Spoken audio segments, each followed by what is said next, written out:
Welcome to the Pretty Powerful Podcast, where powerful women are interviewed every week to share real inspiring stories and incredible insight to help women or anyone break the barriers, be a part of innovation, shatter the glass ceiling, and dominate to the top of their sport, industry, or life's mission. Join us as we celebrate exceptional women and step into our power. And now, here's your host, Angela Gennari. Hello, and welcome to another episode of the Pretty Powerful Podcast. My name is Angela Gennari, and today I'm here with Dylan Jahraus. Hi, Dylan. Thanks for having me, Angela. I'm really excited to be here. I'm excited to talk to you. So, Dylan Jahraus is a seasoned e-commerce expert with over 10 years of experience and went from corporate e-commerce to making over $1 million in profit on Etsy, Amazon, and Shopify. She and her team now help thousands of Etsy sellers grow with corporate e-commerce principles through her one-on-one coaching program, the Ultimate Etsy Course. Outside of being a CEO, she's also a military spouse and mom of 2 boys. Yay, awesome. So thank you to your spouse for his service. And what branch of the military? He is Navy. He's a submarine officer. Very cool. We actually did, I have a son who's 17, and he's looking at going into the Navy. So we did 2 college tours yesterday and met with the Navy ROTC program coordinator. There you go. Yeah, lots of benefits. Yes, absolutely. Absolutely. So one thing I know about being a military spouse is it can be a little troublesome to try to keep a position because you're moving around a lot. Is that right? Yes. As often as every 6 months to 2 years for us. So it's a lot of change, and you don't realize it when you're climbing the corporate ladder. You end up, you're 25, 26, and all of a sudden, like, you can't do it how you've been doing it anymore. Right. Yeah. Because I have a friend who has a business, and she also started her business out of a need because she does a lot of things online and virtual, and she's helped other military spouses do the same thing because it is so challenging to try to find that stability in a role when you're at the mercy of where you're going to be moving next. Yes. It's tough. But now with a lot more remote work, it's not as difficult as it was 8, 9 years ago. Right. Well, good for you. So tell me what inspired you to want to go the e-commerce route. You had worked corporate e-commerce, right? Yes. So back when in college, I studied business, but then I also studied fashion journalism, buying, product development. That was a program in London. And I thought, I want to go into fashion journalism. So I interned at Marie Claire. That was a nightmare. That was such a nightmare. Have you seen The Devil Wears Prada? Right. Yeah. Yeah, that was it. That was it. Use your imagination. So quickly got out of that idea, wanted to get into the business side. So I worked for some big companies, Zappos and Zulily, and loved it. Loved it. It's balancing being, creative, but also very analytical. Very cool.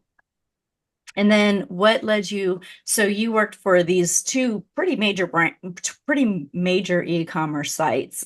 What principles did you learn there that you felt really helped you and inspired you to want to do your own thing? Yeah. So at Zappos specifically, if you've read Delivering Happiness by Tony Hsieh. I have. Yeah. So focusing on the customer and really that's something that we've carried through to what we do now, teaching Etsy sellers, is always focusing on the customer first, the product second, because you want to make sure you're going to have consistent income. So who do you want to rely on for your income? Someone else with consistent income. So targeting, profitable customers, having that premium customer experience, that is huge. And then Zulily, that's completely different business model. Back then, it was flash sales, new products every day, curating and making it a fun and easy shopping experience, which we still teach people today on Etsy. Okay, very cool. Yeah. And so great experience in both of those companies. And I did read his book, the Delivering Happiness book, and I loved his principles and what he stood for in terms of, when he was starting Zappos, and loved to hear some of the things that he's had to overcome And that it's been a while since I've read the book, but I just remember being so inspired by it because everybody deals with stuff, right? Everybody has obstacles when you're starting a business, and I'm sure you did as well, that you have to overcome. And I love the transparency and the vulnerability when CEOs can put that in writing and say, this is what I was dealing with, and these are the mistakes that I made, and this is how I overcame those mistakes, because I find those are the great learning opportunities. Yes, absolutely. Sometimes it's stuff in the business. Sometimes it's stuff outside of the business. Yeah. Yeah, absolutely. So when you started your business, so you started selling on Etsy. What were you selling, and how did you become so successful? Yes. So when I started on Etsy, I was newly married, Hmm. unemployed, new military spouse. I felt like such a failure. Like Really? my identity had been tied in my career, right? Uh-huh. It, Hmm. at my achievements, um, I kind of have the like a high achievement mindset where if like failure is not an option, I'm kind of a little obsessive about that. And so Right. I felt like such a failure because I couldn't get a job. We were in San Diego. E-commerce, it's not like it is in Seattle. Like, Hmm. you could get a job in a week in Seattle, but here, not the same. So Right. really struggled to get a job. It had been like 10 months of searching. And I was getting all these offers for like 50% of the pay, being underemployed, where I just couldn't see myself doing it. So Hmm. I I was side hustling. I was walking dogs. I was house sitting. I threw up something on Etsy from our wedding, and it was a letter J for our last name. Uh-huh. We put fake flowers all over it. So a floral letter. And then it's like 2 months later, it's sold. And we Oh just had like yeah. one picture of the thing. And then we thought, oh my goodness, someone wants a letter H. Now what do? We have to like figure out how to make this thing and ship it to them. So my husband and I are like engineering this and trying to figure it out. And then 2 months later, we're doing over $10,000 a month. And Wow. from that point, yeah, we made six figures in the first year for profit. And it just exploded from there. Wow, that's amazing. So what was it about that particular item that it was custom handmade item? Yeah, and it was something that I had found on Pinterest actually. Uh-huh. So Etsy, yeah, Etsy's one of the last places to get trends. So you don't want to be looking for product ideas to sell on Etsy. But I had found this thing on Pinterest, and this is back in 2016 when people weren't really doing this type of product. And it definitely, like I saw it as something really unique on Pinterest. So then I made it myself, and I I didn't know the potential. Yeah, that's amazing. Well, good for you. And good for you guys for being creative and figuring it out. That's one of my favorite things. My favorite saying is say yes and figure it out. And so I love that you guys were like, yeah, we can do this. And then let's go hurry up and figure this out how to do this. I love that. That's my motto. Um, Uh-huh. I actually say, put the food in the oven before it's preheated. Oh, I That's what I like do. it. That's Yeah. awesome. Yeah. So what challenges did you have in starting your business? Well, we were operating it from a one bedroom apartment in more of a high traffic area. So we were out on the patio with like a jigsaw. We got we got in a lot of trouble, and Uh-huh. so but then we're having these orders. So my husband buys a generator from Home Depot, puts it in the back of his truck, gets a little portable work table with a jigsaw, and goes to the side of the freeway, like a frontage road. Meanwhile, there's all these like homeless people living there. Right. He basically just works off the back of his truck about every other day, um, processing orders. So we did what we had to do. That's amazing. That's amazing. I love the grit. So, so when you're starting this business, how did you fund your own orders? Did you get a bank loan? Like, how did you make this like a business? Because at first it was kind of like, hey, I'm going to put this up there, and it sells, and then all of a sudden you have a real business and you have orders to fill. Did you self-finance that? Did you go help? Did you go get funding? How did that happen? Yeah. So we basically started with what we had, and it was Hmm. supplies that left over from our wedding. So it was Okay. about $150. And then as sell, you just reinvest. Yep. Reinvest. So you're bootstrapping the whole thing. And we're the type of people like, we make eight figures a month Mm-hmm. at this point with everything combined. And we still drive cars that are 13 years old, like Mm-hmm. peanut butter and jelly sandwiches. So, Yeah, I mean, yeah, we definitely weren't big spenders. And so with that, we just used what we had. that's awesome. Good for you. Yeah. So, so tell me about you do the one-on-one coaching now to help other people. So tell me how somebody would get in. So if I have a little Etsy store, how do I start generating income? Because if nobody is really picking it up, how do I turn that around? Because I know Yeah. people So have tons of Etsy stores, but they're not making the kind of money that you made. So how does one do that? exactly. So it's either a problem with the strategies. Mm-hmm. So how you're listing the product, you're not getting in front of the right customers, you're not positioning it in the right way. SEO is a big part of that. Pricing Mm-hmm. strategy, doing social media, having a cohesive brand aesthetic is a big part of it. Or the product sucks. Yeah. So Yeah. it's one of those. We always start with the strategies, right? We really give that thing a chance to sell, but sometimes the product market fit simply isn't there. Mm. So then we help reestablish product market fit. We start with a customer, then choose the products. Okay. And Yeah. I know for a long time Amazon was the place to do reselling, but lately I've heard Amazon's fees have gotten so high that it's kind of hurting that market. Yeah. If you're a reseller, can you expand on that a little bit? Yeah. So Amazon fees, plus the returns, Mm, that really, you have to look at your return percentage and just include that as a built-in cost. Like if right. think of it like a fixed cost. Unless you're selling custom items on Amazon, you have to accept returns, which is such a bummer, and it can really kill your all of your profit if you're not careful. Mm-hmm. Unless you're doing this at a serious scale where your margin might be under 10%, but it's okay because you're doing 100,000 a month, you know? Mm-hmm. Mm-hmm. So you just have to be so careful with returns. Their fees are much higher than Etsy. Etsy, you own your policies, so you don't Okay. ever have to accept returns, and their percentage is just so much lower. Okay. Now, I've heard, now this is again, I'm not in this industry, so I'm just going off of hearsay. Did Etsy recently get bought?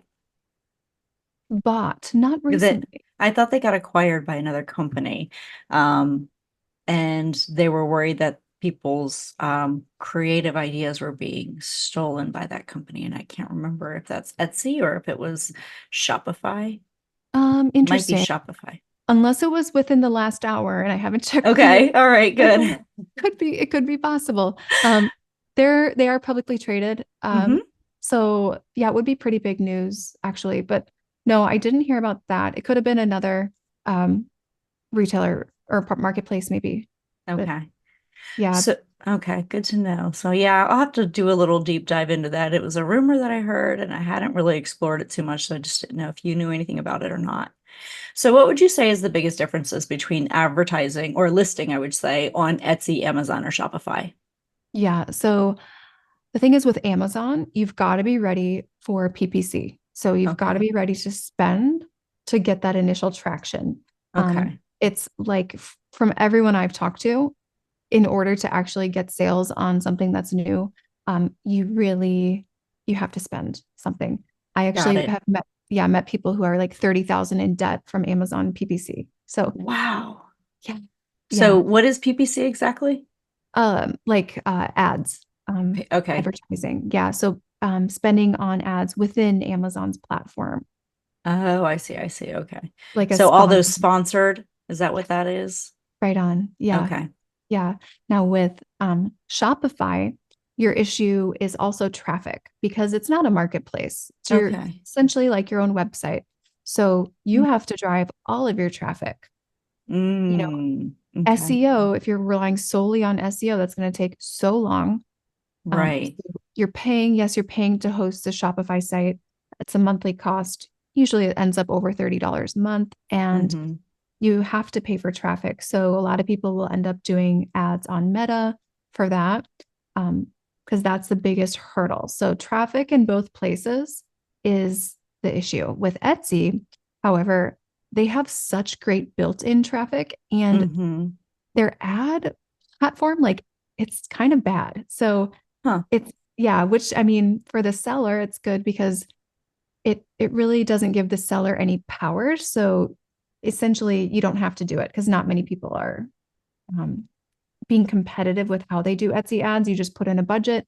It spends what it wants on the listing they want to.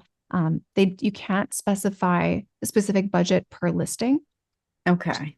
Just a big budget. So you can burn your money pretty quickly there. But the organic traffic opportunity with Etsy is so strong. And so that's why I do really think it's one of the fastest places to build your brand. Absolutely. Okay. Interesting. Yeah, because I knew Shopify has a slightly different business model. And of course, Amazon is different as well. So I just never knew the differences between the three. So Amazon, I know, is just kind of a marketplace, but do you have very many unique products on Amazon? Or is it, I feel like Amazon is full of duplicate products, like order one particular product and, there's 20 other companies selling the exact same thing. Yeah, exactly. And like the reviews, you're just so focused on the reviews, like Mm-hmm. what is Mm-hmm. going to be an issue potentially. So with Amazon, I actually talked to a guy earlier this week, David Schomer, who teaches Amazon. He has a podcast Mm-hmm. called Firing the Man, and we talked about the Me Too products on Amazon, where it's like you see something selling, you go to a Chinese manufacturer and try to get a cheaper version of it. Mm-hmm. Mm-hmm. And Mm-hmm. the part of Amazon that I would say is one of the bigger opportunities is Amazon handmade, which is Mm. those custom items where you're shipping yourself usually. And that's where we are seeing a lot of opportunity right now. Okay. All right. Very cool. Yeah. So with the volume that you were doing on Etsy, was it just Etsy or you were selling on all the platforms? All three platforms, but primarily Etsy. Okay. So with that much volume, did you end up having to hire staff to help out? Were you guys still doing it just the two of you, or how was that being handled? Yeah, it was such long days. So even like during my husband's deployment, I'm Yeah. like wrangling our child. We just had one at the time, our toddler, and packaging orders in the bathroom. And Mm. it was such a mess. It was, Uh-huh. but the hours I was on my feet the whole time, I actually developed vascular disease in my legs Oh, wow. from standing so much. So I had these compression stockings, sometimes 2 layers thick. Wow. Um, yeah, all the way up to the top of my leg to try to help the blood flow, and had to have surgery. Ended up realizing this is not sustainable for me. Um, Mm-hmm. so I hired an employee to manage it full time, and I just kind of managed or oversaw what she did. Okay, very cool. So now Yeah, you've kind of moved yourself out of the process. You guys are still making great money doing this, but now it's much, much, much easier to exactly. run. That's good. Yeah, that's smart because you can't scale and you also can't balance your life if you don't actually start delegating. So I think Right. that's a really smart move. So how do you balance all of this now? Children, now you have help doing your business, which is amazing. But how do you find the balance and everything, especially during deployments? Yes. So luckily, he will not have to deploy ever again. Good. Yeah, so that's good. But I mean, now we have 31 employees on the coaching side of the business. Wow. Okay. Yeah, so that has exploded in the last couple of years to be much, much, way more than Etsy ever was. So balancing it, like I stopped trying to have balance a long Okay. time ago Okay. because it was not achievable. And I don't believe in balance. I do believe in seasons of Hmm. priorities in different seasons. Okay. So, like, okay, this is a busy season for me. Like, Hmm. like we're launching a new course. My husband is going to take on shoulder more of the stuff with the kids or Hmm. bath Hmm. time, whatever it is. Um, or this is a busy season for him or something else. And I will take on more in this area. So it's like always ebbing and flowing. Yeah. Well, and I think that's a smart way to look at it because there's so many different things that can come up. And like right now, my son is a senior, and so I'm trying to be much more present. I'm trying to be much more engaged. There's a lot going on. So I don't want to miss out on that because I could work all the time, 24/7, never feel caught up. But at the end of the year, I will have missed so much. So I'm really trying to be super, super intentional and re-strategizing and reprioritizing my time right now. Yeah. And it's hard. It's hard Mm-hmm.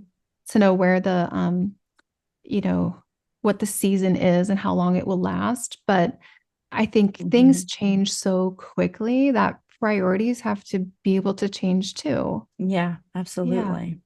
Yeah. So what advice would you give to somebody who's starting out a brand new store, brand new Etsy store? They have this really cute idea of a product that they want to start making. What would you say are your first, let's say, 3 to 5 steps? Step number one is just getting that thing up, getting that Mm-hmm. shop open, getting it up. I promise you, like 98% of the time, that one idea you had, if you stick with Etsy, that is probably not going to be what you are known for a year from now. That will Interesting. be simply the product that probably just got you started. And so don't get so hung up on perfectionism that it delays your start. Just get it up and reps. It takes reps. So reps of listings, practicing SEO, like strategy, designing. Mm-hmm. So not putting so much pressure on yourself for early perfection because it will never happen. Mm-hmm. Just, Mm-hmm. the opportunity cost of that is so high. Yeah, I agree. One of the biggest problems that I see with entrepreneurs is the failure to launch, right? Just that just I've been thinking about it, I've been talking about it, I've been putting plans together about it, but there's this quote that I send to my team sometimes because they'll get caught in analysis paralysis is what I call it. And I say, you guys have to, you have to do the thing. Thinking about doing the thing is not doing the thing. There's this whole it's like a little poem or a quote or something, but it's like, thinking about doing the thing is not doing the thing. Planning to do the thing is not doing the thing. Strategizing about how to do the thing is not doing the thing. Writing about how to do the thing is not doing the thing. The only thing that's doing the thing is doing the thing. And so you have to just start. And that can be the most challenging part because we feel the need to like make it perfect. It has to be the right time, the right budget, the right money, the right, the stars are aligned. It's not Mercury retrograde, whatever it is, like there's a million things. Yeah. And so you just have to get comfortable with being uncomfortable and starting when you need to start. Yeah. And that's something that I find is holding so many people back from their potential. And, they're Mm-hmm. like, I'm stuck living paycheck to paycheck. I want to Right. start this business. I just Mm-hmm. can't do it yet. I need to make money before I start a business. Well, how are you going to make the money? Yeah. And there's excuse after excuse and smoke screens Mm-hmm. behind when it's really probably just fear, like Mm-hmm. Mm-hmm. failure. And then my question is, if you hate your job so much, you've been saying for 7 years you want to start your business, still haven't done it. Are you just meant to be an employee? Like, Mm-hmm. not to be Mm-hmm. mean, but like, Yeah. yeah, it takes guts to start a business. Do you have it? Like, you've got to Mm-hmm. find it within you. It's going to be so uncomfortable. But the alternative, what's the bigger risk here? Right. Right. Yeah. So they finally get that courage and they set up their shop. What's the next step? Yes, I would say we need to get customer feedback as soon as possible. So Mm-hmm. you can, yes, if your SEO is on point, you can rely on Etsy for a lot of that traffic and customer feedback, right? Okay. Looking at your stats. But I always recommend driving external traffic, but through Mm-hmm. organic social media methods. Yeah. Okay. Yeah. So social media ads like Facebook, Instagram ads, is that what it is? Or TikTok? So yeah, so no paid ads, just organic methods. So Okay. posts on your own and building up the social presence, driving the traffic to Etsy. Okay. Yeah, that makes sense. All right. And so you're getting traffic. And then what about logistics? How do you start with the shipping process? Do you go to the post office and you set something up? How does that whole process work for somebody who's never done it before? Yeah. So now there's a couple ways you can do Etsy. One is digital products. They're just receiving a download. That's Oh, all. okay. You're not shipping Interesting. anything. Yeah, Yeah.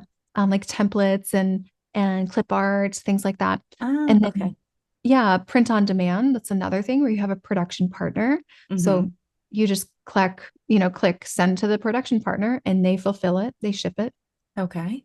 That's easy. And then there's the handmade supply category where you're shipping yourself, which is Okay. what I did. And I recommend never going to the post office. They do free pickups. Yes, yes, yes. That'll, Exactly. oh my gosh, that'll save you hours of time and many headaches. Right. Just avoid the post office. Yeah, but Okay. Etsy handles all your shipping labels. They give you discounted rates. So you just get a little food scale. That's Mm-hmm. easy. And then weigh it and put the label on it. Okay. Very cool. Yeah. And so, where have you found, because you've mentioned SEO a couple times, how do you do SEO and how do you make that effective in your marketing? Yeah. So I think one of the biggest issues with SEO is people have no idea where to get the keywords. They're like, Mm-hmm. okay, I'm gonna just copy the SEO, or they think it's a title, like a Right. title. Yeah. Yeah. They're like, I'll just copy and paste from the other seller. Right. You see all these shops that are just copying each other, and it's like, does Stacy over here who has two sales, does she really know what she's doing? Like, Right. This are you is sure? true. Yeah, are you sure you Yeah. want to use her SEO? And then if you try to come up with it on your own, you're thinking about it like the product. Like, Right. let's say your earrings, like, 5 millimeter iridescent pearl drop style, like whatever earrings.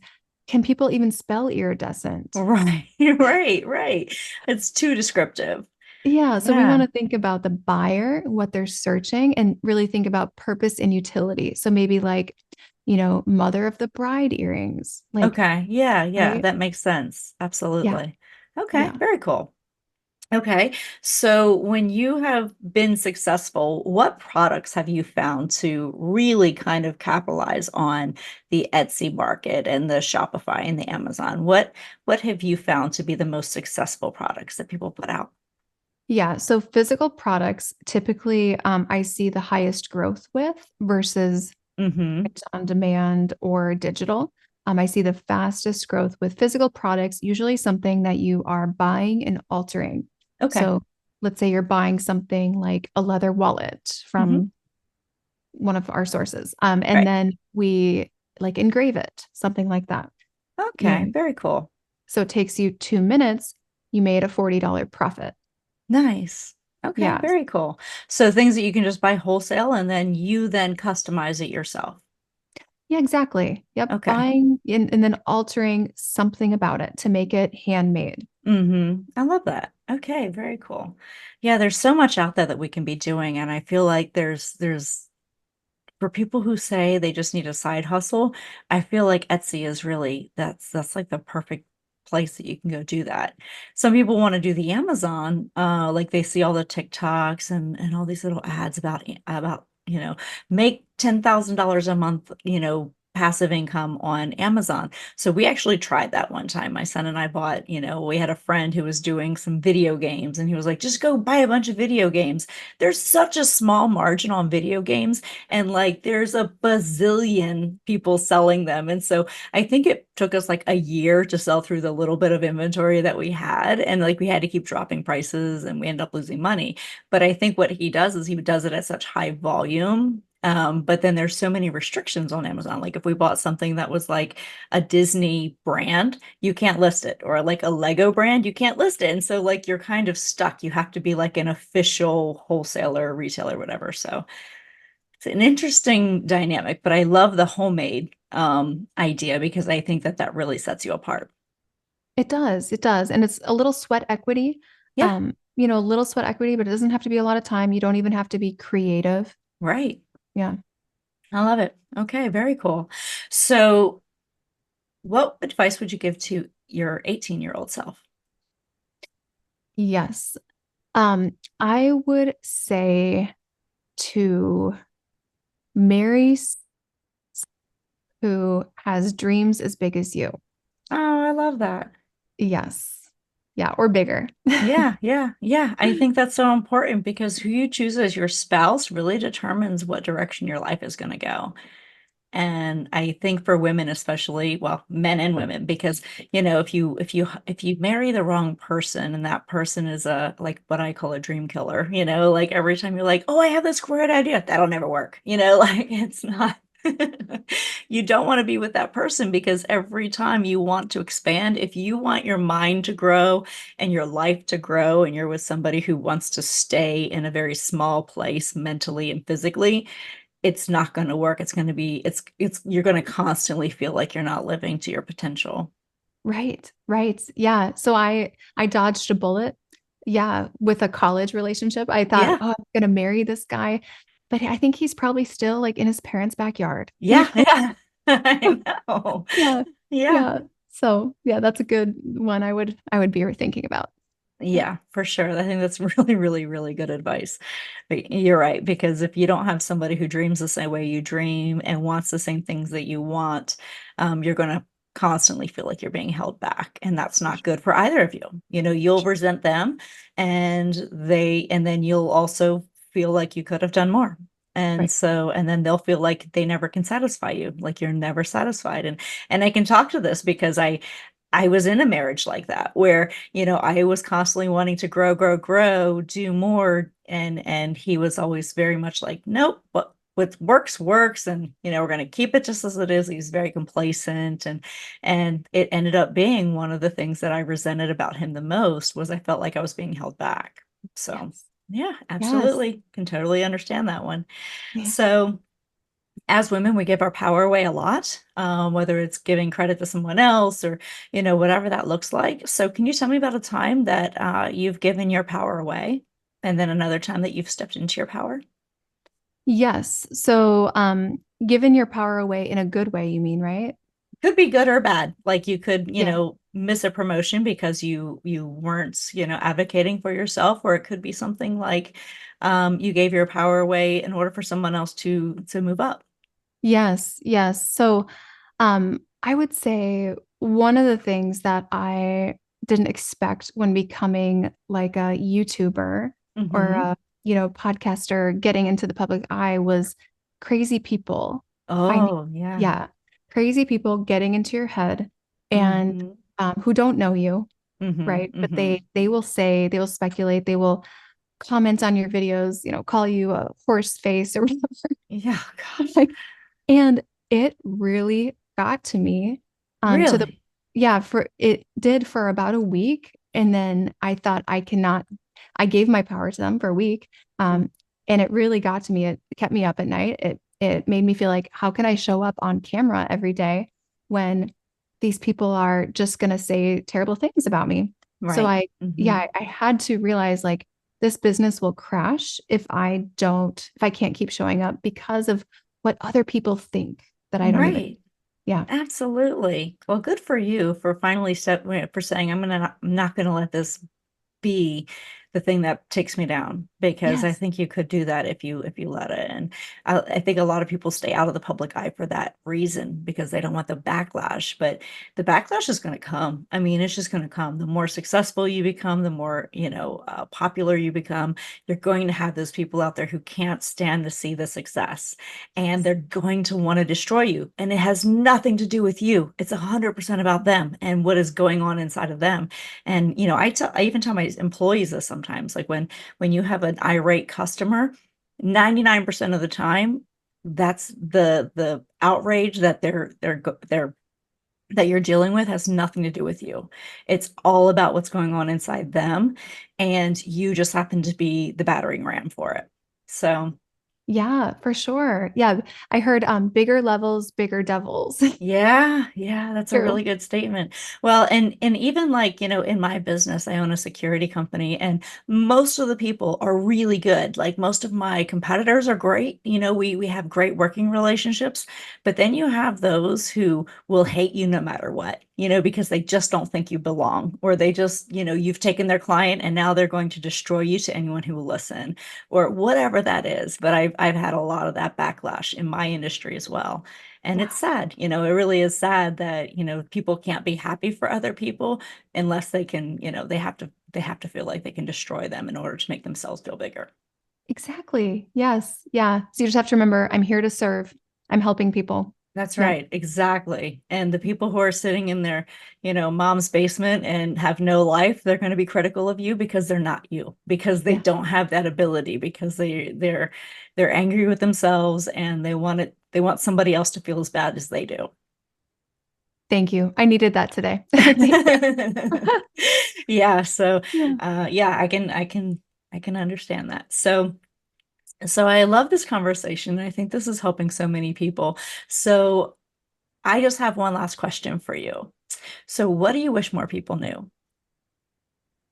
I wish more people knew that they are the only ones holding themselves back. And Yes. Amen to that.